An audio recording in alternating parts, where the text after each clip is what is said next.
नमस्कार दोस्तों।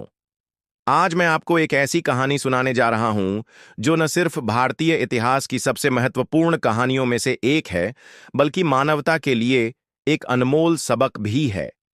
क्या आप जानते हैं कि एक ऐसा भी सम्राट हुआ है जिसने अपनी विजय के चरम पर पहुंचकर युद्ध का मार्ग छोड़ दिया? जी हां, मैं बात कर रहा हूं महान सम्राट अशोक की। 304 ईसा पूर्व में जन्मे अशोक बचपन से ही एक असाधारण व्यक्तित्व के धनी थे। उनकी वीरता और साहस की कहानियां उन्हें चंड अशोक का नाम दिला चुकी थीं। लेकिन कौन जानता था कि यही चंड अशोक एक दिन धर्म अशोक बन जाएगा। 273 ईसा पूर्व में राजगद्दी संभालने के बाद अशोक ने कई युद्धों में विजय प्राप्त की। लेकिन कलिंग का युद्ध, यह युद्ध उनके जीवन का वह मोड़ था जिसने न सिर्फ उनका जीवन बदला बल्कि पूरे विश्व के इतिहास की दिशा बदल दी। सोचिए, एक सम्राट जो युद्ध के मैदान में खड़ा है, चारों ओर मृत्यु का तांडव, लाशों के ढेर, विधवाओं की चीखें, और तभी उसके मन में एक सवाल उठता है, क्या यही है मेरी विजय? उस पल से अशोक का हृदय बदल गया। उन्होंने तलवार छोड़ दी और करुणा का मार्ग अपनाया। बौद्ध धर्म को अंगीकार किया और एक नई सोच के साथ शासन करना शुरू किया। उनका मानना था, सभी प्राणी मेरे संतान समान हैं।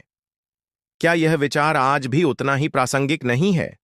अशोक ने अपने राज्य में धर्म प्रचारकों को नियुक्त किया जो लोगों को सद्धर्म की शिक्षा देते थे। उन्होंने पशु बलि पर रोक लगाई और सभी धर्मों के प्रति सम्मान की नीति अपनाई। उनके दूत श्रीलंका से लेकर ग्रीस तक गए, शांति का संदेश फैलाते हुए। दोस्तों, अशोक की कहानी हमें सिखाती है कि कभी भी बदलने के लिए देर नहीं होती। एक व्यक्ति अगर चाहे तो अपनी सोच बदलकर पूरी दुनिया को बदल सकता है। अशोक ने अपने राज्य में धर्म प्रचारकों को नियुक्त किया जो लोगों को सद्धर्म की शिक्षा देते थे। उन्होंने पशु बलि पर रोक लगाई और सभी धर्मों के प्रति सम्मान की नीति अपनाई। उनके दूत श्रीलंका से लेकर ग्रीस तक गए, शांति का संदेश फैलाते हुए।